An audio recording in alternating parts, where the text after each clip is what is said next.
Hello, hello, hello, everyone. Welcome to Worlds After Dark, the talk show about worlds where you can get all your unfiltered opinions.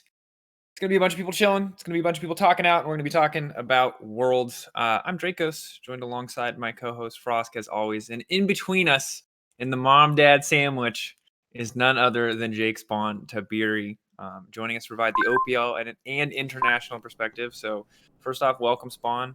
Super good to have you. I know it's like the ass crack of dawn right now. Like, are you still going strong? Are you already like ready and used to your nocturnal schedule for Worlds? I mean, I don't have a nocturnal schedule. Worlds kicks off at about 6 p.m. for me and goes through to like 2 a.m., which is literally prime gamer hours. In fact, I get to go back to living the life I want to lead. And Jenna has to get up to our crying son in the morning. So, like, as far as I'm concerned, like, this is how life should be, Daniel. No, that's a joke, guys. Before I get clipped and put on Reddit, I was going to say, is Jenna just like going to come with you for a knife?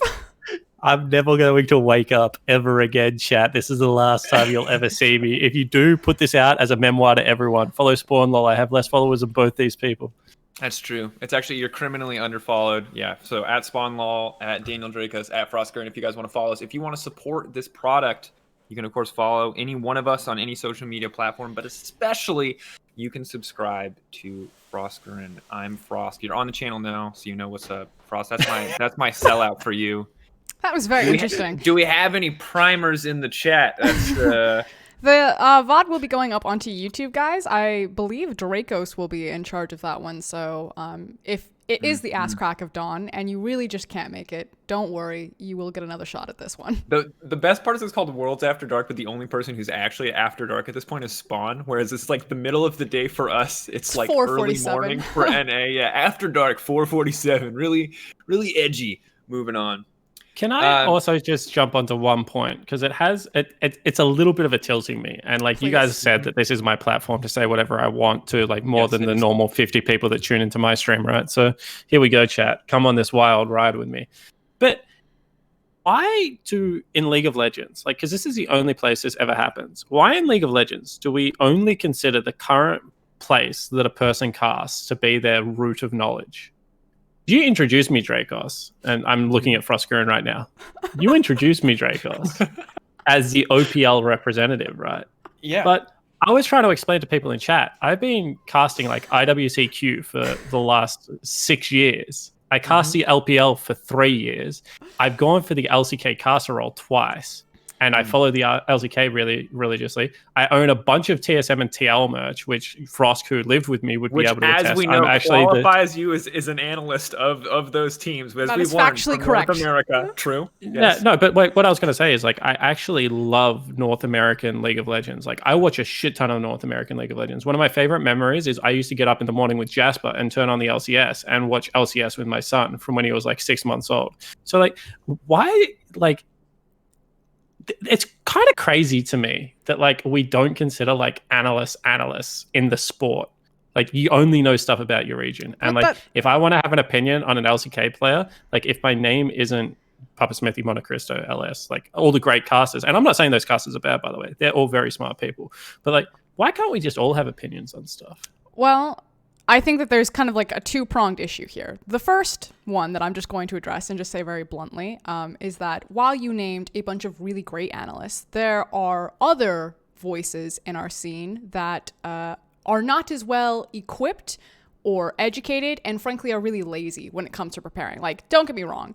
Spawn watches every single VOD known to man and several known to Faker. He's watched like every single one of Faker's like solo queue streams. This guy watches more VODs than anything else. I'll fall asleep.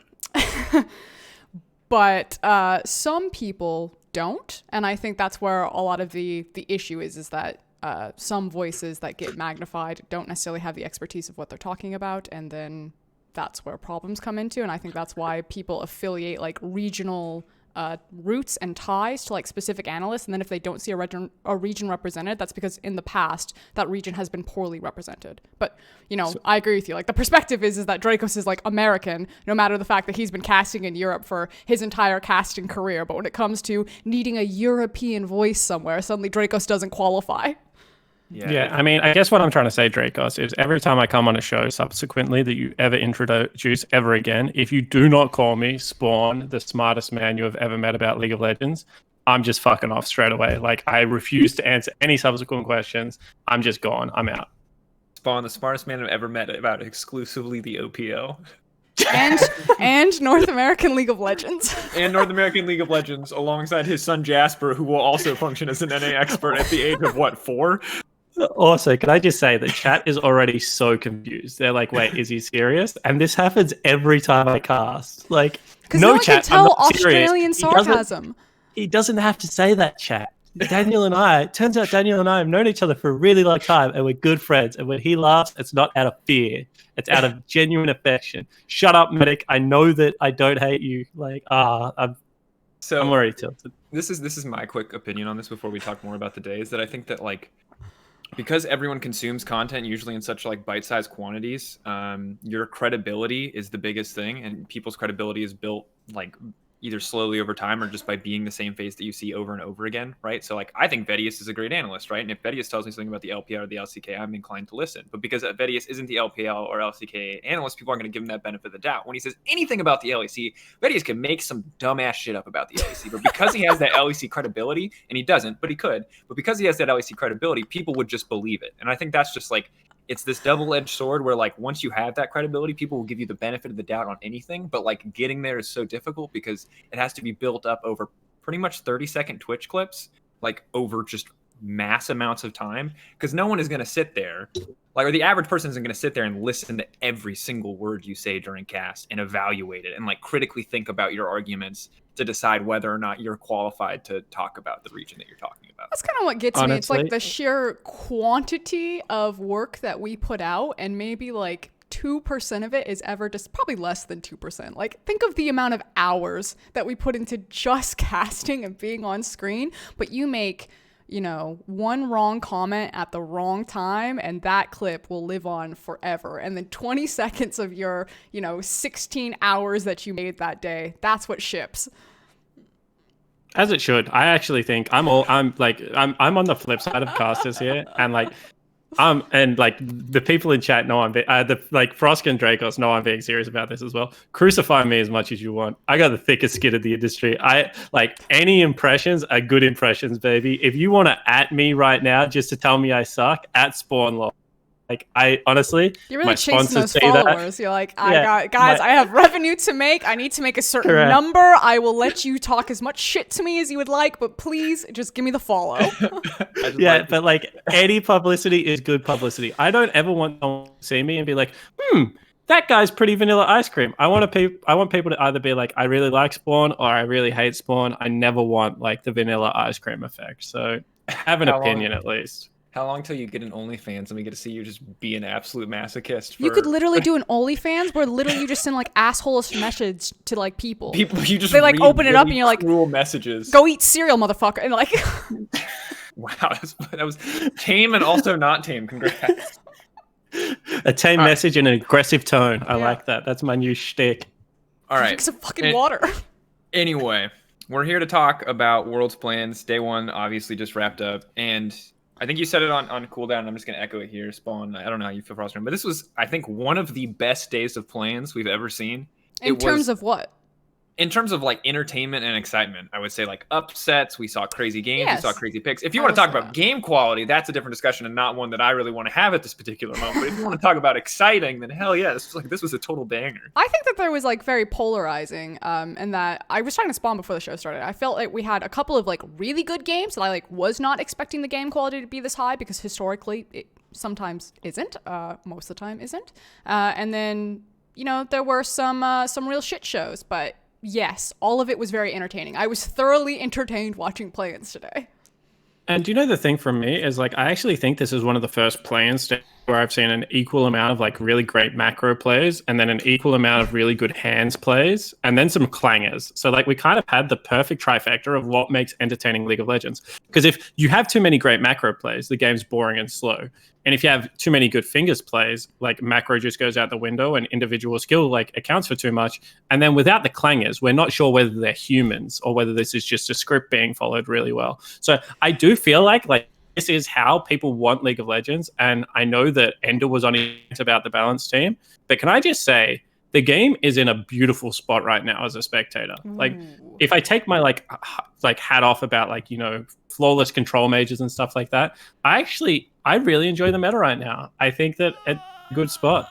Oh god, that hurt me in my soul. Frost, do you want to go first, or do you want me to go first on the back of that one? Because Spot 2019 was a literal gift from God. I don't know what he did, but he must have like come down with omniscient force and touched the balance team for that Silas Pike era. I have to watch Ashe so much. Do you know who's fucking boring? Ashe. You know who's not? No, Zaya she's not. and Kaisa. Okay, look. No. Wait, I do agree with Spawn. Don't go hating on Ashe. I will say this. You I just think, like Ashe because you play Ashe. Listen, I'm all about that Ashe. Listen, the thing is that the champion pools they're too restricted, and I think there's not enough variety in picks. You know, maybe it gets better because this is only one day of. We had Twitch plans. 80 carry guy. Twitch. Well, yeah, but that was also in Vedius's picks to watch, so I wasn't like super surprised if Vedius could find it. No, sorry, Betty. But the thing is that like, I don't know. I feel like the Dragon Souls are still really strong. I feel like while more power has been put back into the solo lanes and kind of away from the bot lane because it's more about utility bot laners now, or at least it was kind of leading up into Worlds. I think there's going to be a really interesting conversation about like how different all of the metas have been from the different regions, and the fact that we didn't have MSI and clashing, kind of like what's going to win out. I don't think we have enough data today to really like say that this is good, but like to say that the meta, like this is like a really good meta for us, I was like, I don't feel like this is a good meta. I feel like this has been about dragons for a really long time and like big team fights, and you don't have the same split pushing, you know, racing backdoors as we used to have, although it is getting better as champions like Camille and Jax have started to rise back up. But the fact of the matter is that Baron and dragons are still powerful, and why that didn't happen today though is because there is still a massive discrepancy in skill between the play-ins teams. There were teams that literally just got skill checked because they didn't have hands comparatively to their opponents. The PSG game. I mean, at the same time though, Legacy gave away Soul, took two Barons, and traded effectively across the map. And like the one thing I will say why I like the meta, and this is why you hate the meta, Draco. I feel like this is why Drakos hates the meta and why I like the meta. I feel like they took all the really high damage champions out of the game. I hate Kaisa. She flies into the backline with R, hits Q once, and 3 people die on my screen. Like, I hate Akali. She literally kills like people on my screen. And like, I understand that they're great champions in like that they're skill heavy and stuff like that, but I feel like the game needed damage removed from it. And I finally have damage removed from my game where like team fights go for a while, and I think it's good. I feel like any time that like any team fights are going to go too long, I feel like there are parts of that I like, right? Because like, don't get me wrong, the Akali one-shotting people got boring. Akali fighting Silas was hype because they could both one-shot each other and it was like a skill check. But obviously, yeah, all of the Stompy games in 2019 were boring as fuck because the 5-1 Akali just one-shot everyone and the game was instantly over. But I just feel like front-to-back team fighting is interesting for a while, but I just feel like we've been there for so long. Frost talked about what? We haven't had it for like 6 years. When was the last time you saw a good front-to-back with like a Maokai hitting a Scion? Bro, that's what I'm all about, chat. Yeah, Maokai. Okay. Are you an 80 carry player? Ardent meta. Is that Did you just wipe Ardent meta out of your memory? It wasn't 2018, or maybe that was just EU, where we had like the horrible team fight meta for spring. But 2017 at least, right, was Ardent, and then 2018 was also 80 carry meta. Maybe I'm just too used to Worlds just having Uzi at it, so there's just always a Twitch on my screen, so I'm used to front to back team fighting. But like, I feel like it's like mostly been there. 2019 felt like the exception to me. No, I don't know. You guys are crazy, but I feel like if I keep talking about this, like I can see chat turning. And once again, I'm here to make money, ladies and gentlemen. Follow me. I'm on your side. You launch a DM into me, and you have to follow me to be able to do that. I'll represent your opinion on this show because that's what I'm all about. Just as one final moment, I don't necessarily disagree with you that front to back. I'm an 80 carry player. I enjoy when I don't get one shot at the beginning of a fight, and there actually gets to be like skill in position about the role. My issue is how powerful monster objectives are and how many teams still rely on them, and that it feels like there are less macro decisions to be made in the game, and that the game has become very formulaic, especially in the early stages. And I think that hurts a lot of like more creative teams, especially G2 really dominated by how they controlled the map, and now that gameplay or that style of play has been had a lot of power pulled out of it. Now it's like, oh, I got my big tank, I got your big tank, and we just kind of boom, boom, and that's about it. You couldn't see my hands, but there was motion. Yeah, I believe you. I'll check it with like the 20-second delay on the Twitch channel. Okay, so let's before we talk about the games proper, then let's like one last hit on the meta. Not whether it's good or bad. Like, what do you think worked well today? What do you think didn't work poorly? I brought up Ashe already, 0-4. Now this is a problem, Spawn. I don't know how much you talked about the LCK, you talked about the LCS, but I don't know how much LEC you got to watch. But Ashe was shit for us for 90% of the split. It was like pretty much non-existent because no one could play it. Playoffs, it showed up a ton. But now it looks like we're getting some of that LEC regular season Ashe experience because the champion is just tanking it in win rate. Is this like, if I just look at 0-4 Ashe, is that actually indicative, do you think, of the strength of the pick, of the relative usefulness of this pick, or do you think it's more about the teams and the execution? No, I think it was kind of what Frosk was saying. Like the game got pretty high pace, and I think there was a surprising amount of Bard, which is really good into Ashe, and I think the teams will adjust towards that. I remember watching like the LEC playoff games, and I was actually really impressed with how they were playing around the aggressive bottom lane. I'm going to talk about probably game 2 versus I think it was game 2 Shulker versus Mad, and like it was a game where Shadow was pathing deliberately towards bottom lane, and the opponent on Shulker, whose name is Gilius, because I do my research, was pathing towards the top of the map, and they just like started taking these crazy aggressive trades, and that's what Ashe is really good at. Is she's really good at making a lane deliberately volatile. She has obviously volley Really into good lethal back tempo proc. timers. Yeah, and then step forward.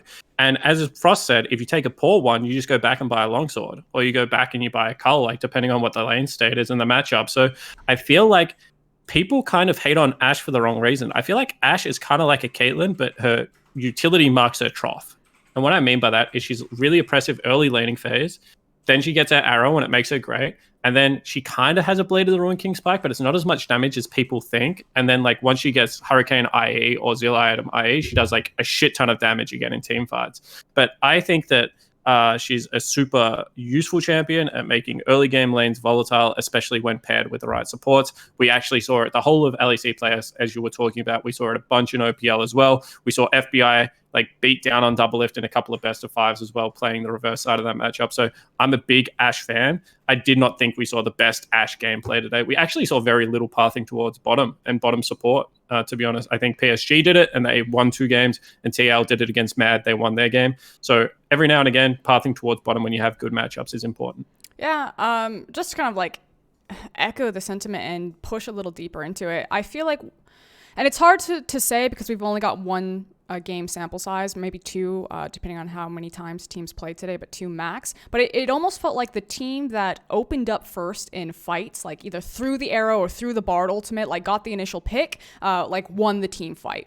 And Legacy, I think, was kind of the difference to that, and that they were able to have those scrappy fights where they came back, especially because they were mechanically outplaying their opponents and just kind of like brute forcing the win through amazing plays off the back of Tally and Babip. But I feel like when you have a situation where whoever opens up first and finds the hard engage, finds the Ashe arrow, finds the Bard ultimate, and then kind of like wins the subsequent team fight, that I mean, you can see really good League of Legends from that point, but it didn't feel like the greatest League of Legends. I felt like it was a really big discrepancy between the teams, and usually when that happens to you, you're either not respecting your opponent or you have like poor vision control, or the enemy team is able to abuse vision holes and then set themselves up to make those types of picks, or not really thinking about what their opponent was going to be doing. And since we saw so much of that today, that's kind of where my concern was. So like, while we saw some like really interesting macro plays and some, like, I thought Mad Lions versus TL, I think TL had really good macro for majority of it. I thought Legacy actually really surprised me with how smart they were on the map. PSG I was really impressed with, but like a lot of the Rainbow 7, the INTZ plays I was not impressed with, and those were also teams that were relying a lot on these Bard Ashe picks to kind of keep them competitive in the games, and it just felt like better teams were just getting smacked in the face with Ashe arrows because they like weren't respecting it, and then get like sniped off and be like, well, I guess I have to outthink this one on the map now. Do you think so? So Ashe to me is an interesting character because like I really appreciate the like early game lane priority and the utility that she brings. Reminds me a lot of Varus and Jhin, right? Champions that have pretty much been around. Like they're all, one of them is always around in the meta. One of those 3 usually. Not Varus so much anymore since they absolutely gutted him. Rest in peace, Hail of Arrows, and the fact that it only does 50 damage now. Rip. But is this a thing where like when I think about Ashe and I look at the way that Ashe has been getting picked off in some of these games, you have like the Rakan Jhin combo that's picking him off the backside. It reminds me a lot of Aphelios and how we started to see like Gangplanks and a lot of these other picks that were designed to like really punish immobile 80 carries. So is this, to me, looking at the drafts, we haven't seen a lot of tanky frontliners. Like set mid is the most consistent frontliner we've had. We've only had one Ornn game. Most top laners have been, bruisers, fighters, etc. So is this something where like you think people need to draft around the Ashe more, or is it just a matter of playing better around the Ashe with the tools that you do have? If you want my honest opinion, it's that you just need to play better with the pick. Like I think like I was talking about this in like the Rift Herald misuse and like there's I feel like this is like Speak to I my hope soul. this is what people Speak to me. find entertaining about conversations like this, but I know from personal experience that people hate this. So I'm gonna like throw some swear words in it. I'm gonna try and keep it dynamic, chat. Stay with me on this wild ride, right? So what happens when you have a champion like Ashe is she trades through the lane and that procs lethal tempo. Lethal tempo makes you attack really fucking quick, right? And that means that you're able to shove out your lanes. And once again, dynamic back timings in League of Legends are really important. So what you should be able to do when you have bottom lane priority, and priority means push, by the way, is that you should be able to force yourself, like, so you push, you recall. That forces the opponent to recall. Because if you come back to the lane with full mana, generally you're going to be in a winning position. So they will push the next wave. Then you get back bottom lane, you take a dragon. Then you like push a couple more waves, you recall again, you push bottom lane again, you send your Rakan or whatever your support is upriver, that gets you a Rift Herald. If you just keep doing this, like you get control over the map. But so many times what I see, like even pro players do, is they'll like push and then they will randomly walk through a jungle somewhere. And I'm like, where the fuck are you going? Like, why are you doing this? Like, I watched a team like so many times. Like, I actually wrote down in my notes, like, do you know what Rift Herald does? Like, because it takes 2 turret plates. And I literally watched them swap for Herald 2 games in a row and lose their bottom lane turret while they were doing it. Because they swapped not with prio and not off recall. And I was just like, so you just took an objective that gets you 2 plates to lose a full turret? Like, why? You had push. You were winning the lane already. Why did you just up and leave? I don't disagree with you. Like, I am in the same exact train of thought that you are, that there's too much priority given to Herald and even Dragon.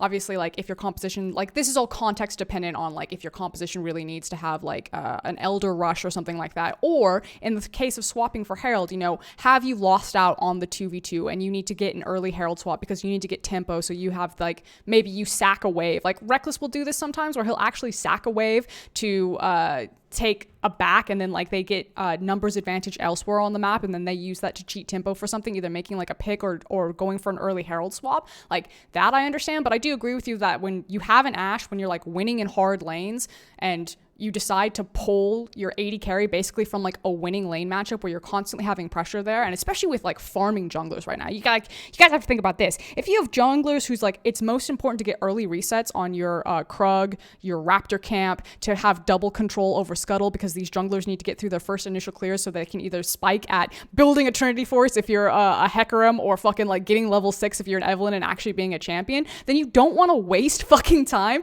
going to the Dragon or the Herald, revealing your position and all of the time sink to actually do those objectives. It's actually even better if you just gave that shit away to the enemy team and continue to reset your camps and continue to hard form the jungle. Obviously context dependent. If you pull an Ashe, maybe you have like a Camille up there, you need to snowball into the top lane, and then you're bringing the arrow and sacrificing Ashe's strong point to help carry over to like impacting like your top lane or your mid lane champion, and you know that the enemy team is gonna like fight you or something like that. I think that's like the case that you do it, but I don't think enough thought goes into it. Yeah, I watched a PCS semifinal, and I am the old school LMS fanboy. So you're not allowed to flame me for this, chat, but I'm going to use this example. I saw a PCS game where the top laner used teleport and the other top laner didn't. Then at 8 minutes, they swapped their 80 carrying support, and their support had not yet hit level 6 to top lane. They lost 4 plates bottom lane. Their top laner then went bottom lane to try and defend the turret. The other top laner just teleported to Herald, killed 4 of them, and they had to match the flip anyway. And I was just like, you just went from a winning map state to with priority like in your bottom lane to literally losing the entire game. And your top laner lost like 30 farm. Like, it was literally like, he just didn't farm for like 6 minutes. He just like teleported top, walked bot, died, walked back top to a no turret. I was just like, all right. Speaking of PSG, this is what I find interesting about this team. Like, as we segue into this, sorry, Drakos, I'm going to take your job. No, you're smooth. I know, I got it. Nailed it. Is obviously, like, they're super fun to watch. I think some of the mechanical plays that they're doing, like, great. But it was very clear to me, especially in their first game, that they were clearly punching down on an opponent that did not play as well as they did mechanically. And then when they faced LGD, like, obviously that's the big upset, though. But people only think that it's an upset because LGD is attached to LPL. But the thing is LGD will play slower games. And also when you have a team that you just kind of give them a bunch of space to allow them to like set up the plays that they want, and they have so much agency on the champions that they're playing, like that doesn't put them under any pressure. So like just because PSG did really well against LGD, I don't think that that means that they will suddenly do super well against a team that might apply more pressure to them, like Unicorns of Love, like TL, like Mad Lions, you know, if we ever get to see these matchups. So like that's just like my one flag there. Like super cool to see PSG. I think that mechanically the players were popping off. I think a lot of their plays were very exciting. I love the fact that they brute force, but oh my god, they brute force so hard. And if they weren't just better than their opponents, they would have lost so much. They were down in farm in every single lane. Like, okay, so I'm with you, right? And I understand that you don't want to like fully sell people on PSG, but I'm on the opposite end of the fence because it's sell like, them, Drakos. I don't care. They have 3 fucking subs for us.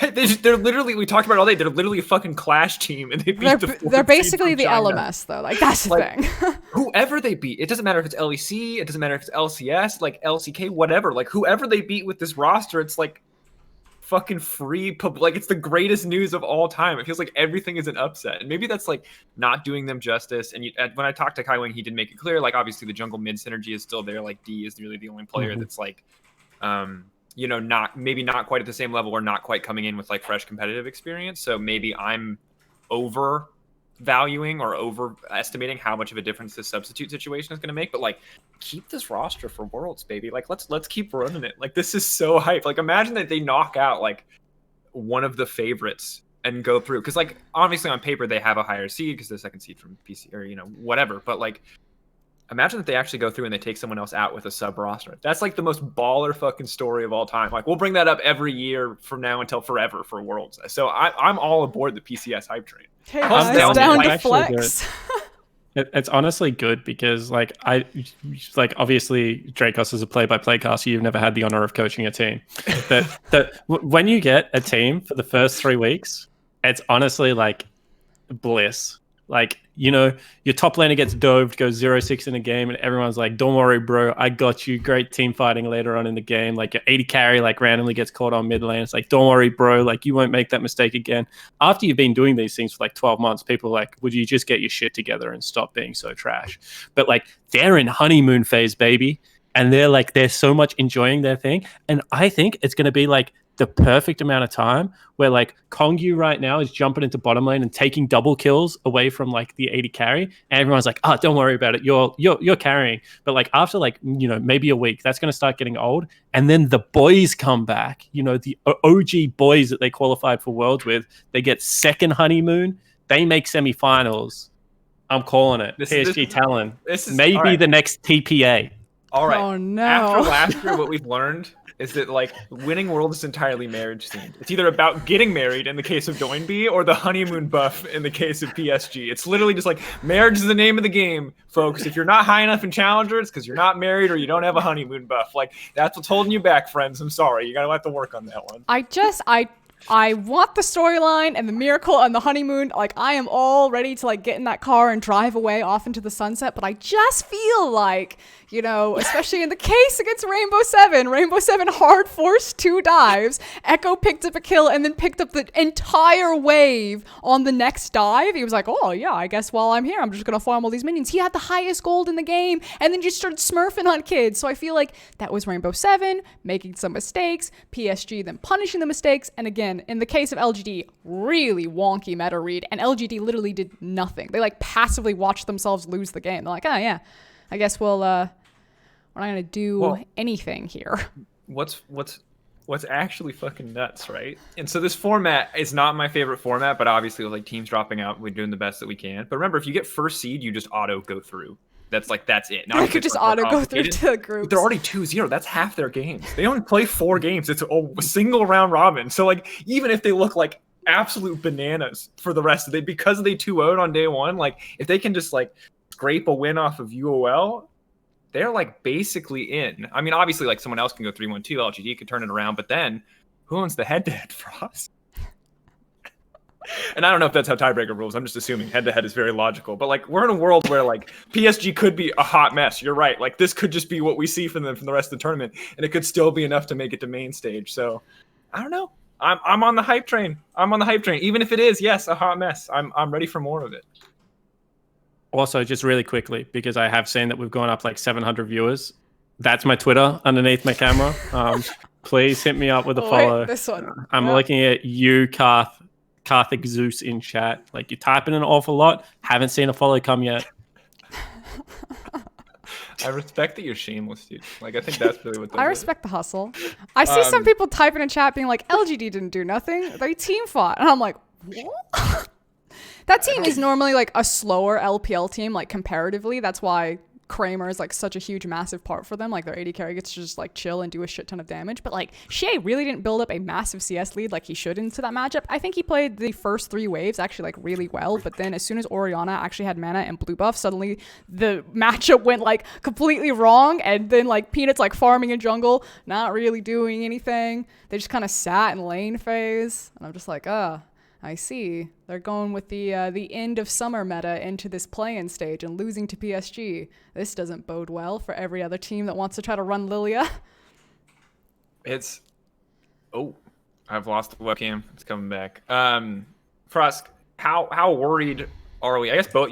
So the truth is we're like, both LPL experts. You're both LPL experts, so I'm kind of the odd one out in the room because I would say that I'm a seasonal LPL expert in the sense that I just watch for Worlds and ask you guys what you think. So not an expert at all. So talk to me about like, obviously there's a playstyle difference, right, for LGD, whatever. But like, is there any reason to be concerned from this game, or you think this is like a single game, a bad read? Because Frosk, you big upped LGD for me in the past.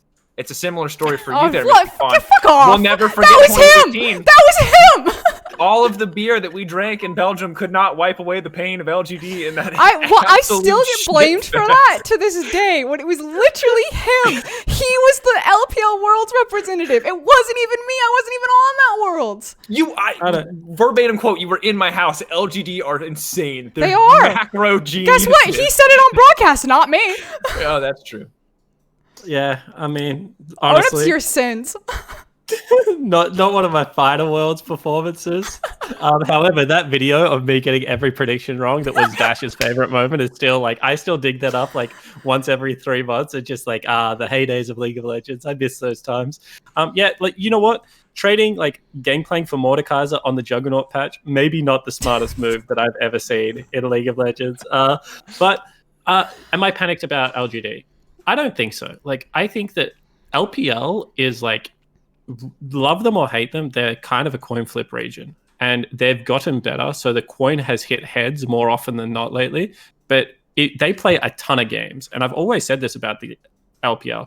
When you play as many games as they do, an individual game does not excite or get you down as much as what a game would for other regions like the OPL, where you only play 20 games.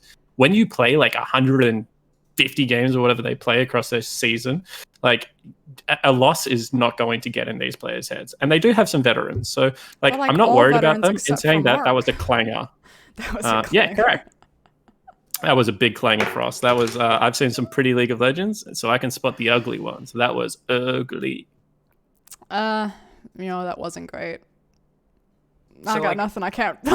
Yeah, I can't save LGD. No, this is like the GG go next, right? This is just like you look at game 1, you pray that they got more prep for the best of 5, or in this case, I guess day 2 of groups, right? I hope that they don't continue to try. Like, I actually think it was big brain to just leave Lilia open and then just have Peanut pick it because, like, oh yes, this incredibly powerful champion. I've now been given this because Peanut was so successful because he's basically in meta right now.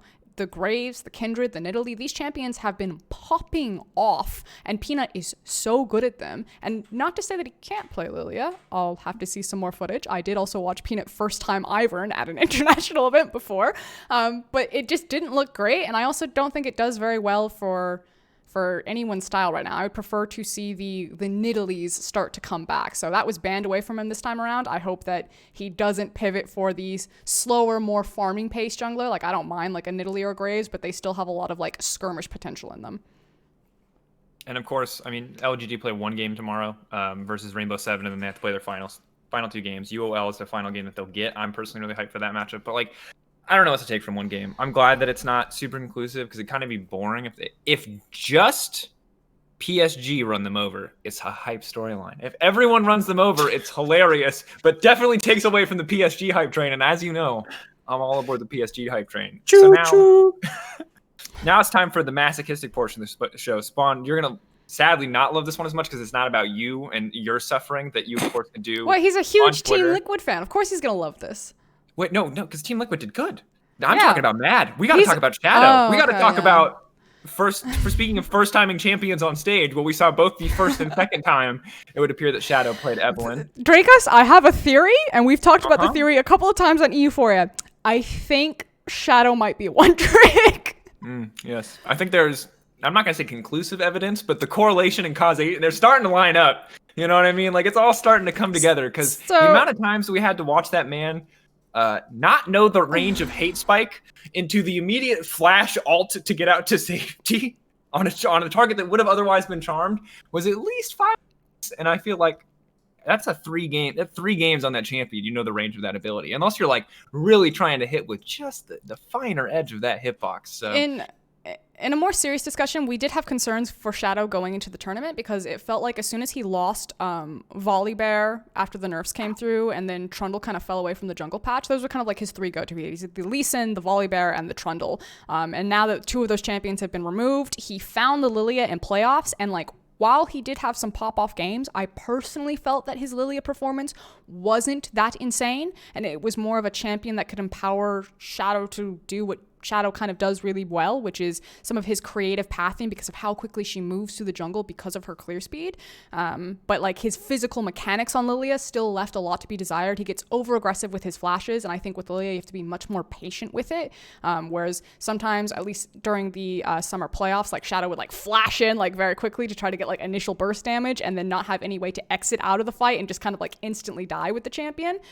So watch out for that and see if that's improved for Worlds. But like, he went for the Evelyn, Team Liquid even having like the first pick Lee Sin away from Shadow to not get him on his comfort champion, and he just looks like a completely different player. And reminder that Shadow is a role swap. This is his first, or obviously his LEC year as a jungler, but I think obviously when you can see players who are role swaps, like it just takes time to build up that champion pool and that familiarity with things. Like Shadow, no doubt, is a very mechanically gifted player and does a lot of cool creative things in jungle, but if he's on like a really comfort champion versus not a comfort champion, that is a completely different look, and it is really costing them at Worlds so far.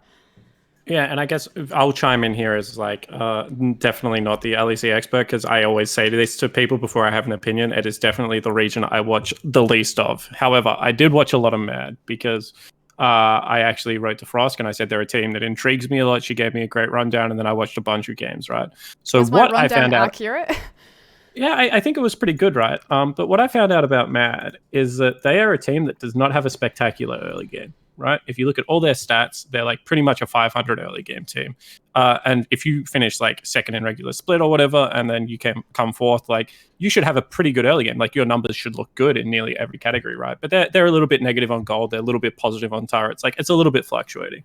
And then I watched them play in the playoffs, and they were quite a good early game team when they were winning. And I said this, they had very good ideas of where junglers were starting, and Shadow had very good like first 3 camp pathing to the correct area of the map.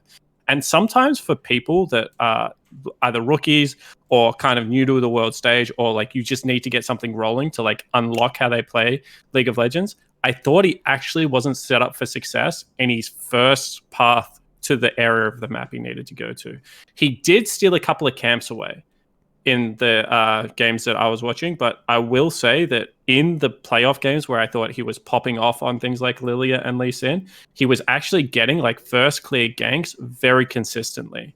And I didn't see that today. So I don't want to like draw too much into Mad because I'm not the expert, but I do feel like he could be one of those players. And I've had a jungler like this in the past. His name was Spooks, where if you send him onto Summoner's Rift with a really clear idea, he's going to be able to execute that idea very well, because like he's one of those junglers that like, you know, is a little bit more new to the role, and he needs to kind of be like, okay, your path this game is like red Raptors, you know, Wolf Camp, into like into a bottom side gank, and he'll be like, okay, cool, I can execute upon that. And then once he has a lead, he plays very well with a lead.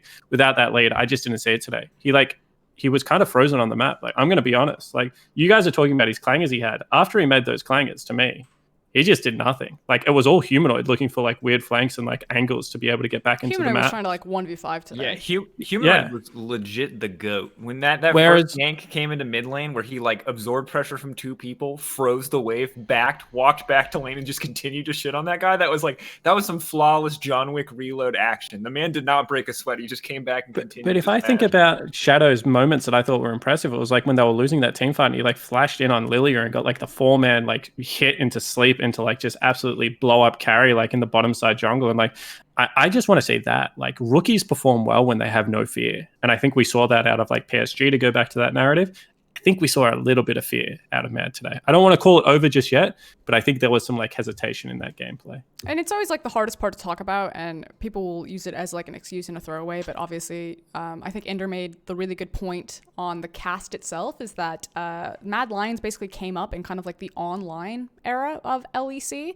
And you know, I don't know these players for sure. Maybe they would say that they would play better on stage, but they didn't play better on stage today. I've seen them play much better domestically in the LEC. Now, to be fair, they have been on a downward trend. It felt like early on that they kind of got the jump onto the meta and were just kind of ahead of the meta for a long portion. And then went, I think, undefeated for like, not undefeated, but went on like a massive streak for like 7 weeks.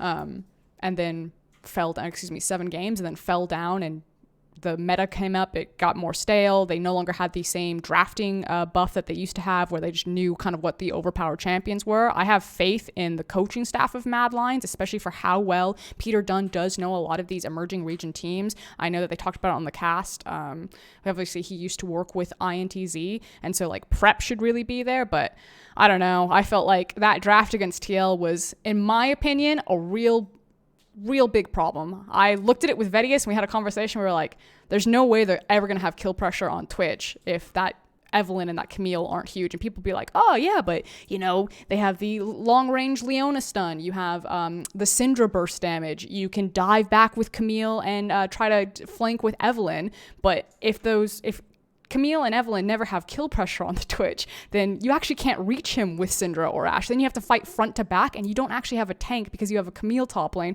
whereas the other guy had a fed Mordekaiser. So as soon as Impact was picking up those solo kills on Camille, I'm like, ooh, this one's probably over. And then you see like the Hail Mary where Shadow's like behind the Raptor camp, like gonna flash on to Tactical. Like, don't get me wrong, like Mad Lions massively misplayed, and I personally don't think that their composition was great for it. And then Tactical and Impact smurfed on them, absolutely destroyed them, like broke their ankles multiple times. The Impact 1v1 onto Camille, onto Arome was so fucking sick when he just holds the Q and he waits. Because it's literally a chicken fight. Get back it's like here. Whoever pushes their button first, like if Mord pushes Q first, Camille ults, Camille gets to walk away. That's his damage. That's gone. But literally Arome just like panic pushed R, thought it was going to come through, didn't trust his ability to react in time, and it just holds it, waits until he's tried to burn everything and just smacks him on the way out. Like, that's a baller fucking move. Like, that's pure confidence. So yeah, obviously shout out to Impact, but at the same time, I don't know. I think that if talking about what you brought up earlier, like performance on stage, right? Like, I don't give a fuck what the team says. They have no reason to believe that they perform better on stage. Like, it's a world stage. They've never been here before. Like, Humanoid has been here. So if they want to say Humanoid's going to perform better, that's fine. They've got a track record to say that. But like, these guys, despite making playoffs, have never played on a big stage. And that's the reality of COVID. And that super sucks for them because they should definitely have more experience here, but they don't have that experience. So if they're playing worse here than they're playing there, obviously, again, correlation isn't causation, but like, it feels pretty clear indicator to me that like performance is suffering. They can attribute it to whatever they want to, but they're not going to tell us why. Then I'm just going to assume it's something to do with the change in the environment. The one thing I will just throw in here is a little bit of a caveat and a teaser as well, is that I feel like people are sleeping on TL's bottom lane again.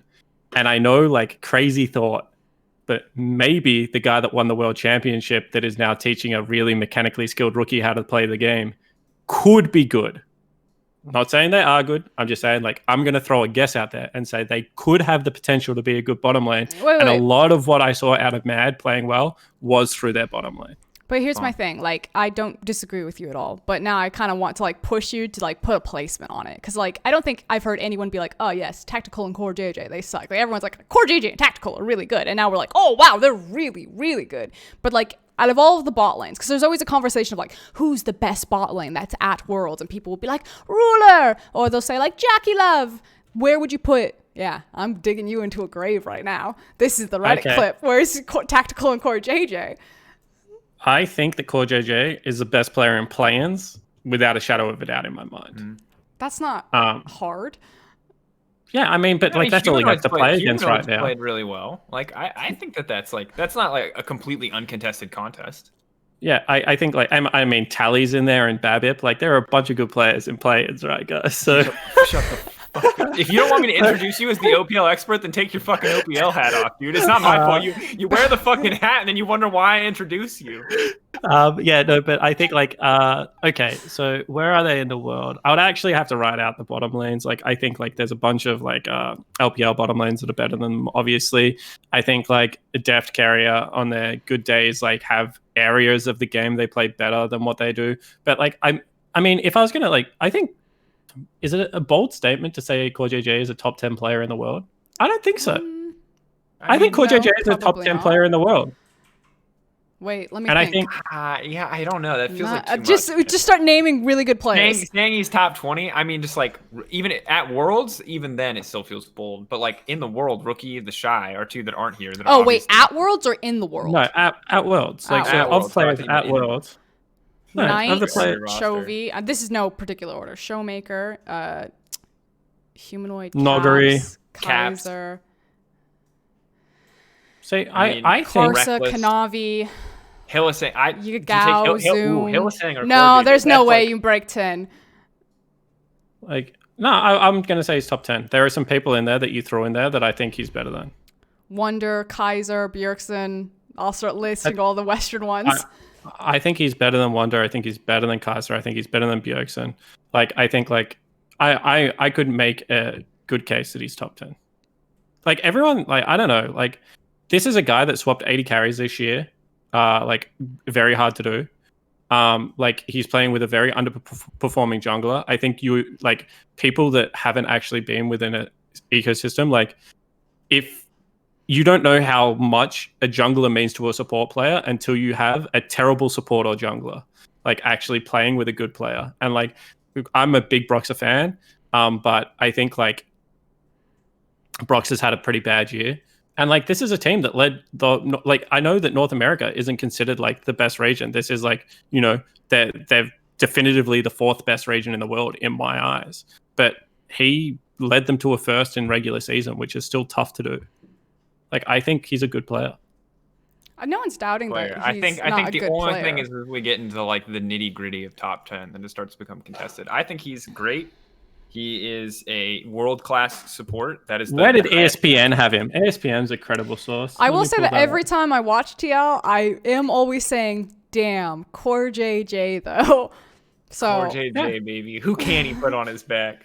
Although to be fair, Tactical's doing well on his own. I don't know if he's getting micromanaged or not, but he's definitely popular. Okay. There's no way CoreJJ's like Flash right now. That's all Tactical on his own. That's all him like, I can murder these bitches.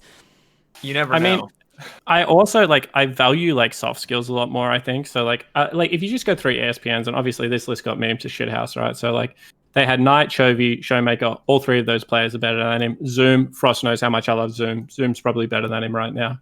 Caps, I would say Caps is better than him. Like I'm a big Caps fanboy actually.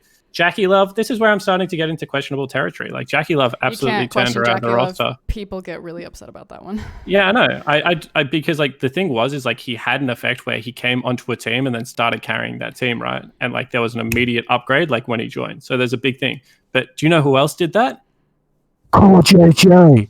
So like well, I think what like region did he carry a team in, Spawn? Yeah, I know, but like, I mean, you can only play against the opponents you have to play. So that's like the kind of the one thing that CoreJJ does have. You can be like, yes, but he plays in North America. But at the same time, be like, yeah, but I didn't play in North America when I got my world championship ring. Correct. Kanavi is super good. Like, how is Kanavi below Jackie Love? Didn't Kanavi like beat Jackie Love both times in the MVP? Kanavi is super overhyped. Kanavi just has like really good stats, and people look. Wait, did you just say he was overhyped? I think Kanavi's overhyped. Yeah. Oh, what? No, you're Spawn crazy. and I are like, he would be above Jackie Love. Yeah, correct. And how is Ruler? Yeah, okay, Like, wait. I just meant Kanavi's generally overhyped. I agree that he's above Jackie Love. Don't kill me, Jackie Love fans, but I agree. How is he? Like, how is Ruler below Jackie Love? What the fuck? Ruler's like, I think Ruler's the best AD carry in the world at the moment, isn't he? 369, like Canyon. Listen, I think people that's will argue with you. The Jackie Love is clearly the greatest. I'm gonna say fucking he's good. like he's between 8 and 15, and that area is like big personal preference in my opinion. I think top 5 is like usually people agree probably on the same relative 4 out of the 5 same players, and it's about order. But I agree. That's the thing I hate about top 20 lists is it feels like the second you get past like 10, because we do top 20 lists for LEC, right? And it's like I hate that. And once you get past 10, it's like, is self-made 11 or is self-made 13? Like, where does Xerxes fit? This is, of course, talking about last time Xerxes belonged on a top 20 list. So please don't meme me for that, chat. He was there last time we made a list. That was a year ago. Because what we should actually do is we should make an all-pro for the world's players, and it should just be 3 all-pro teams, and we should give 2 votes to each team, and then to the broadcast on-air talent team, not to any journalists or anything like that. You should give a vote to 1 team coach, 1 team analyst, and then that way you would probably get objectively the best list possible. Now, that's 15 players? Boom, top 15. Yeah, I think the only issue that I ever have with that is that, like, obviously pro players have different opinions, and so a lot of times those opinions come from scrims. So it's always funny to me when like people are like, "Why the fuck are they voting for X player on X mediocre team?" And like you talk to the pros and they're like, "Oh, this guy's a monster in scrims. Like he's an absolute fucking smurfer." And so that always tilts me when we do the pro votes. Regardless, I think Spawn personally. I think that one we should talk about the top players out of plans, and then obviously at the end of Worlds talk about the top players out of Worlds. But I also think that you should write your top 10 list featuring CoreJJ. No, don't do that.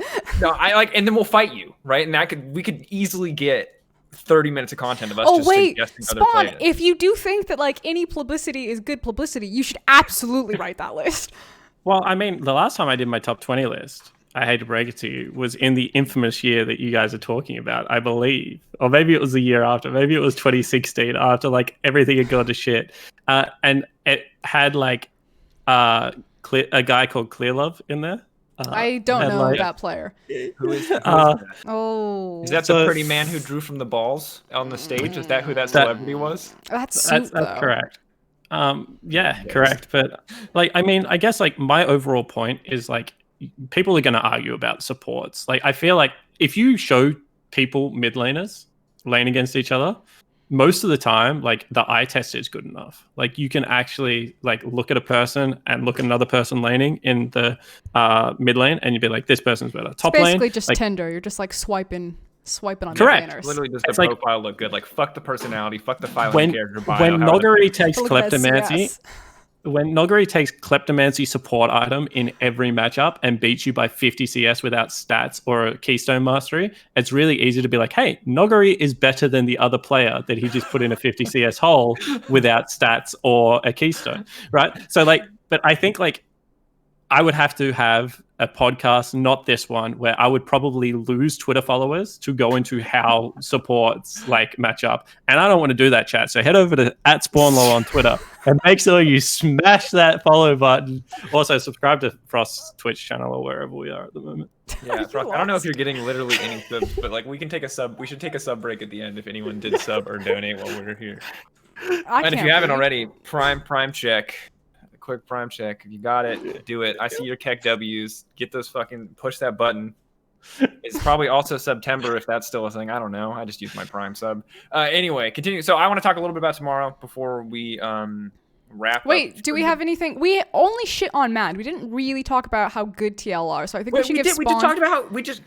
Other than CoreJJ. Okay, no. North America needs this one, Drakos. Oh, damn it. All right. I had 3 moments in the game. I actually DM'd Jad about them, so I'll bring up my conversation with Jad real quickly.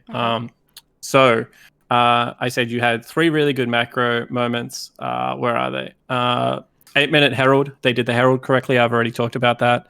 The bottom Herald drop was actually a really great timing if you go back and check that. And then closing out the game with a Mordekaiser in a 2-2-1, where your jungler hovers the mid laner, who is actually technically the only person under threat, mid lane wave crashes first. So generally, as a general rule, your mid lane, when you have Baron, is the least under threat wave.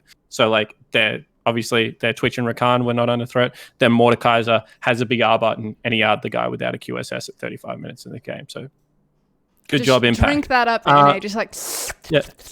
So like those to me were like the three most impressive plays of the game. Also, Brox's escape on Lee Sin when he kicked the mid laner through the support. As an old school Broxer fan, I was like, you know that moment in Rocky where he like knocks down like Ivan Drago and like even the Russians start chanting like Rocky, Rocky. You guys obviously aren't big Rocky fans like I am. That was that moment for me. How do you have time like, for these movies? He doesn't. He has to watch it constantly to remember that scene. It's like a 2-hour commitment. What do you mean? How do you have time for these movies? You've quoted you actually know. To me a million times. So if you want a piece of advice, chat, on how to get good at anything in life, just stop sleeping. Sleep is the biggest crock of shit. Like, it's honestly a waste of time. Okay, there are 8 hours a day. Take him off the leash. There are 8 hours a day. This is why we have like a meeting where like, who is just like the most outrageous guest that we can bring on the show that does really well in podcasts? We'll just like say like really crazy things unprompted, and we're just like Jake simultaneously. We both knew who we wanted. 4 a.m. Jake. It's peak Jake. There's no competing. That's peak Jake. I'll just say again though on the Team Liquid point, I thought like Tactical is one of the best performances I've seen from a rookie on an international stage. Don't get me wrong, Tactical played well, and I hear you, Drakos, but I'm just like Impact hard won that game by himself. Impact was next. Impact was next because Impact gets the. I don't want to. I can't say that. Even on this show, I can't say that. Impact fucks. That's what I'll say. Impact is out there taking names. Like this boy. This is Mr. Steal Your Girl. Like you don't mess with Impact. He drags you to the death realm. You don't win that 1v1, baby. Like it doesn't matter what you're playing. It doesn't matter. You go there, you show up. You're like, I'm glad to be here. You're glad to be there. That's your third date with Impact when you get death realm because he's gonna blast you, and that's just like that's what it is. There is no hope for you if he pulls you into the death realm. So God bless. Don't let Impact have Mordekaiser if you're an EU team. Everyone else, let him have it. I love to see it. He did. He like literally slapped Camille on the ass as she was trying to get away. And was like, get back. And only Frost can say that, chat. Yes, that's true. Only I can say that. Okay. It's not okay. Anyway, yeah. That ain't good. EU sadly bad today. Rest in peace. Yeah, EU sucked a big one today. That was rough. Anyway, Frost, do you want to do schedule for tomorrow, or you want to do player to watch? Player to watch. Is everyone ready? Guys, chat, I made this graphic just for you. Clap. Everyone clap. So to be clear, Frost made all of these graphics in like 7 hours. Okay. So, shout out to Frost. Boom. Our player to watch. To be frank, obviously there was a short turnaround between end of day and beginning of show. I was like, I need to get a picture of Impact and I need to put it on this graphic. But Kaiwing played 2 games and he played 2 really good games, so I let him stay on the graphic. I was super impressed with his Bard performance in particular. I know that like his escape will stand out, and I think the Senna was actually the more crucial part of that Bard play, making sure that she got the Q to actually like heal him up. But like, holy, this guy's ultimates, Bard ultimates are hard. This guy was just smurfing on kids today. Yeah, Kaiwing's a beast. Like interviewing him, he was very positive and he was just super confident. He just oozed that confidence. Like even in another language, I could tell this dude was feeling it. Like he knew that they absolutely smashed that game. And so I was really, really impressed by the Bard game. Yeah, people will tunnel on that one play. I don't really like that's fine. That plays whatever. But hitting consistent Bard ults, landing the Q follow-ups, making the plays that his team needed to play. Even in the McCon game, it was sloppy. It was a little bit messier. He did get caught out a few more times, but like when he needed to be there, he showed up consistently to knock people up so the Jhin ults would connect. Like Kaiwing to me was absolutely smurfing today. Like, yes, people will say LGD is underperforming, but I don't care. Kaiwing popped off. Like, keep your eyes on Kaiwing tomorrow. I mean, there's 2 sides to everything like that, right? You have to play good to make it look like you're smurfing still. Like, no one rocks up on a challenger account and just sits in mid lane and does nothing. And it's like, hey, don't worry, guys, I got this. I'm a smurf. Like, he certainly made some plays happen. I do feel like maybe the region with the most underappreciated supports has been the LMS. The LMS. Yep. 100%. We'll Even get to see Sword Art later the world on. That one time. Yeah. Well, I mean, they're good. 2015, right? We had Sword Art. Who was the AHQ? Who was AHQ support? It frankly almost doesn't even matter because Sword Art was that good. Sword Art was good. It was a Tom Kench that always played with the Jinx. I'm on the hype train as well. I can't remember his name. I can't remember his name either. And then the other one was Ole played in 2015 on Hong Kong Esports, and Ole was fucking good back then. Like people are obviously gonna remember his NA time and be like, why the hell like this guy was a clown at the end there, and like yeah, he kind of did suck at the end, but he was a fucking monster on Alistair in 2015. Oh yeah, it was Albus. Albus and On, right? Yeah, Albus and On. They were really good bottom lane. They played like Jinx that whole tournament, and like Jinx. Oh my goodness gracious, Jinx TK back then was like. Well, the reason why I brought up Kaiwing as our POG is because our featured matchup I actually put as PSG versus Unicorns of Love tomorrow for a couple of reasons. A, guys, you don't want to miss this game. It's game 5 tomorrow. Unicorns of Love are going to make their debut. You will see them first against V5, I believe. V3. V5's the LPL team. I was like, it's definitely not V5. So this will be their second game that they play. Why I think that this is a really crucial game is this will actually be the tester for me if PSG are the real deal as well as Unicorns of Love. There's a ton of hype going around this team. When I was talking to Sheepy, their coach, he basically said that the LCL believes that this is the best Russian team that has ever been put together, and that this roster has been together. This is now their back-to-back Worlds appearance. Whoa. Hang on a second. There was a team called Moscow 5 that was all Russian. They weren't. The LCL team. There wasn't an LPL then. Okay. Well, that's fine. As long as we clarify that point, the rest of the conversation can stand, Sheepy. But if you're going at Moscow 5, like, whoa. To be fair, he did dismantle Diamond Prox in the final. That was a very, very easy game. If you guys didn't watch any of UOL's games, I watch a ton of their VODs, so I'm going to give you the real lowdown. They weren't close to anyone. The only team that could kind of challenge them was Gambit, and only sometimes. This team is so far ahead of everyone else, and so now I want to see the big fish in the little pond. Obviously, because they are part of the LCL, they also scrim with LEC teams, so this shouldn't be like a completely new experience for them to face what we would consider like major region teams, if you will. So this is my big game to watch. And some really boring things for you. Sorry, just really quickly, Didi, on that. Because I know you guys love this shit. I love this shit. At 15 minutes, this team is 2,300 gold up. It's actually one of the biggest leads in the world. They have an 81% first turret take in the game.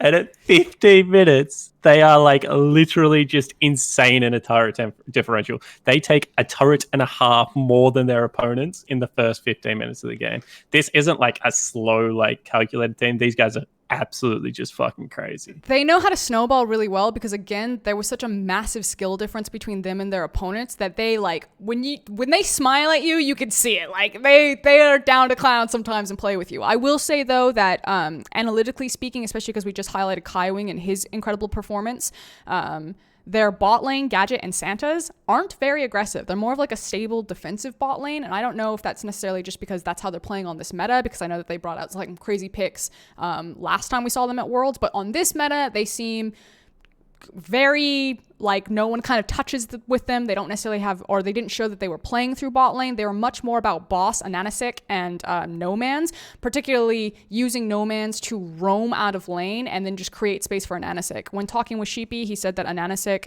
got a lot more confidence this time around because, again, he was a very young player. They're all very young when he went to his first Worlds and he didn't want to make plays, and we were already very impressed with him then. Now he has a lot of that confidence, and so Sheepy is putting all eyes on his pineapple jungler to take the reins off and to run away. Yeah, honestly, this team is really hype. And part of the reason why this is a feature matchup, not just because of like the pedigree of the teams to come before, but it's also just because like this is, I think, what we can expect to be one of the closest games. Like we know this one is gonna be a banger. It's two super explosive teams, whereas like a lot of the other games during the day like can be interesting, could potentially be close, but like doesn't super feel it. Supermassive versus Mad, yeah, like you know, Turkey versus the LEC is kind of hype, but like TL versus OPL, while it will be hype for Jake here, and he's going to have his heart potentially ripped asunder. Like, there's not a lot of super close games, I think, tomorrow. Obviously, today was full of upsets, so there's some room for that to happen tomorrow. But for the most part, I think, like, this is the one true banger that feels like it is guaranteed tomorrow. Any closing thoughts? Do we want to do like 5 minutes of questions before we go, since there are people in the chat? They can like highlight their messages or donate or something. Sure. Chat. Wait, grab questions that you see, whatever you want, Spawn. Yeah, I was going to say before we do that, chat, while you get all the questions ready, right? What I want you to do is I want to evaluate how much you think that this last hour and 10 minutes of your life has been worth. I want you to close your eyes and think of all the joy and entertainment we just brought to you. And then if you cannot reach into your pockets and slap a sub down on this channel, I want you to evaluate your morals as a person. Because if that is how you treat your fellow human beings, I just want you to take a really hard look in the mirror. Let's ask this. When you stare at that panhandling musician in a New York subway or any subway, and he plays a banging rendition of some song that you love, and you sit and you watch for the whole song, if you don't give that man money, if you stay for the whole song, you suck. And I'm saying that the logic, while not one-to-one here, because we're all financially fine, but obviously, a little more never hurts. Like, you're in the same boat there. We played our Freebird, baby. It was an immaculate cover, if I do say so myself. So, like, let's slap down. That's what I want to see. Also, by the way, chat, if you cannot afford to sub because it's tough times, please don't sub. We do not need money. That's my disclaimer at the end of that. But I do enjoy being the. Wait, hold on. I like the alternative spawn approach, which is you don't need sleep, you don't need to eat, you need to sub, and you need to watch League of Legends. That's okay. You know the funniest thing is chat has no fucking idea what I'm like because they see me on like the world's broadcast and they're like, wow, he's so soft spoken and professional. And now they've seen me here and they're just like, this guy literally has like split personalities. This is like what Mr. Hyde, Dr. Jekyll. I don't know what. Spawn is he's a special one. We love him though. Okay, I'm gonna ask the chat highlight questions. I've grabbed a couple of them. I actually want you two to answer as quickly as possible. You ready? Sure. Do you think LGD is overrated? No. I don't know. I mean, I just don't think many people have, except by maybe hysterics. Then that's about it. Where would you rank Mad Lions with today's performance? They will make it out of planes, but it will not be gracious. Yeah, second in the group. Who is the most attractive out of all of the casters present, in-house or freelance? I always say Kobe, but people are divided on Kobe. It's definitely Medic. Over I'm Kobe? gonna say me. I'm gonna say me. You are. I'm gonna you say have Spawn. The DILF vibes, official DILF vibes, because you're actually a dad too. Spawn. I mean- I say Spawn. I'll take Spawn. We can agree on Spawn. Medic, Kobe, Spawn's like the handshake in the middle. It's Spawn. How many days do you think it will take for teams to get more aggressive? I mean, depends on the team. I think that like a lot of teams played crazy aggressive today, and we might actually see some teams tone it down. But inversely, I think we also will see some teams bring it up. But like today was definitely not absent of aggression, so I think it'll be a mix. Yeah, I think we're going to go up, actually. I think the game is like good to be played quick at the moment because of the dragon points and stuff that Frost raised. So I would expect it to get a little bit quicker. Do you see any merit in PSG keeping their current roster if they make it into groups with a strong showing? I don't know if they're allowed to. They're not allowed to. As soon as their players are eligible, they have to play. Next question. If you're asking me if they could do something to make it happen, should they? No. I'm saying I don't know if they no, because that would be immoral, chat. We don't do that here. If TL is placed on Group A, do you guys think it has a chance to get through against Suning? I mean, they have to get to Suning, Machi, and G2 in Group A. No? I mean, Suning are a super volatile team, so as long as TL plays like they did against Mad Lions, I think that they'll be fine, especially because their early game, Brox has struggled a little bit. Have, but, their lanes were really Machi might not suck. PSG super surprised me. Machi suck. Trust me, dude. That PK, their top laner, oh my goodness gracious me. This is the guy who can't farm. Yeah, this is a guy that can't farm. He farms like, and do you know what? Oh my God, chat. You do not believe some of the degenerates that are out there. Someone had the gall to message me and be like, what are you talking about? Maybe he just prioritizes other things on the map. And it's like, yeah, he doesn't farm like slightly bad. He's in the bottom 20% of top laners in the world. That means there are people that came like 8th in the LJL Challenger Series or some shit that are potentially better at hitting creeps than this guy.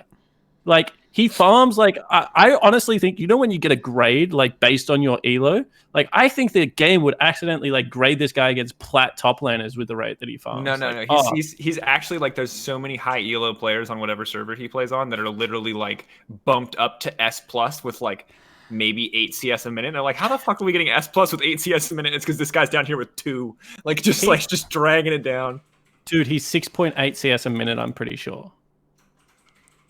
What does he play? Holy shit! If he only plays Yasuo, I can replace him. I can. No, he doesn't. I tweeted it. Like, obviously, guys, go to my Twitter at Spawn. I'll find the tweet because I've been tweeting a lot, right. and then just hit me up with it in the chat. But he plays Camille and stuff. Like, he plays a bunch of carries too.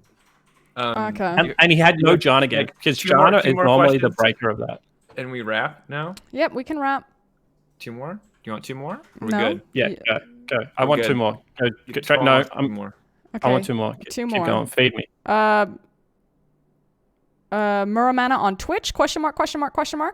Yeah, it's very good. Muramana overrated item. Ooh, no, we did the math on it. I mean, what do you mean? What, like, okay, quick Muramana discussion. Also, real quick, someone messaged me the other day and said, why are people building Muramana and Essence Reaver together? Don't they do the same thing? Isn't that kind of dumb? No, they synergize flawlessly. It's a beautiful item combo. One takes all of your mana away, the other one gives it all back. Sorry, now we can continue. So the thing is that I just really dislike having to. So on champions that cannot spam spells, I dislike having to be able to build the full item before you get the stacking effect because it stops becoming 18 to 21 minute power spike and is like more of a 25 But it's minute still power so spike. gold cost efficient. It doesn't even matter. You just take pickaxe on first back so you don't like fuck yourself when you initially have first back onto to lane, so you can still trade and still farm really appropriately. And then by the time you take your second back, like that's like a BF sword. It's like 1,400 gold to complete it after that. Yeah, it's 2,400 gold in total, and it's Yeah. 875. So it's a fucking cheap item. But And give me that's the the thing. It's so cost efficient for the stats that it gives. It doesn't even fucking matter if you don't even use mana. Like, I mean, that's like. I didn't say about the mana thing. I don't care about the mana. I'm saying if you don't use abilities to stack it, it takes too long to stack. So you're That's fine my with thing. like Lucian mid taking. You just think like the Twitch. Oh no, Lucian mid is mana insane with it. That's like the best item on Lucian in the game. Like, and especially given the fact that Spellslinger procs the thing. Like Lucian arguably uses it better than Ezreal at this stage. Twitch, I think, uses it the best when we actually did like the raw damage that it does. When you from it. upgrade it, Twitch uses it the best because the stupid fucking single target passive procs on everything that it hits when he uses his ult. So that's like it's like not so damage for sure. But like as you mentioned, yeah, he stacks it really poorly. So it is, if you need to fight on one item, don't build that shit. If your team is like, we're gonna leave you alone for 25 minutes, that item is fucking nutso. I think Crown Shot actually got the completed item though at like, I want to say 19 minutes. But weren't they winning? Weren't they like winning? They were hard winning, but he hard opened his ultimate and he melted them. The other nice thing about it is because it's so fucking cheap, you get to buy Runeans sooner, and that means your wave clear just shoots through for, just like a quick clear there. Not that Twitch's wave clear is bad, but like obviously it gets a lot better once you have Runeans. So it's a give take. I don't think it's like universally the right choice. I like it. I think it's strong, but obviously you are sacrificing a 1-item power spike, which I think you're just sacrificing your Vamp Scepter in laning phase. And like the best thing about Twitch is like he has so good uptime on his wave, and like he spells. His lifesteal is actually pretty important. But if someone plays it, like do you know the other thing about me? To be fair, so he had healing in lane. Yeah. So that's like the other thing about me, chat, is when I'm wrong, I just come out and say, "Holy shit, I was wrong. 2015 LGD sucked." I think if we played the Worlds again, that would win. But that's a different story for a different time. But I think if we played it again, they'd also win. What the fuck? You guys can't do this. You can't be like, why do people keep bringing this up? And also, OG was supposed to win that year too, or the 2014. Many years before they actually started winning, and it never came true. That's all I'll say. But yeah, like if it actually is nuts, I'll tweet. So make sure you follow my Twitter to see that tweet go out. All right. That's going to do it for us here on the first episode of Worlds After Dark. This has been Drakos, Frosk, and Spawn. Be sure to follow all of us, but especially Spawn, as he's criminally underfollowed. And as you can see, like he might actually give you 5 to 10 more minutes of content if he doesn't have to constantly ask you to follow. I don't know what number he's waiting for before that happens, but you can find out by boosting those numbers, folks. That's what this is. This is a Twitter boosting podcast. This is obviously running on the I'm Frost channel. Please subscribe, please support here, or if you're watching this on YouTube, you can catch us live on I'm Frost YouTube. Drakos Cast, I think is my YouTube. We're gonna find out together, chat. It's been a while since I've used it. But yeah, that'll do it from us here, and we'll see you all tomorrow for another episode. Mwah.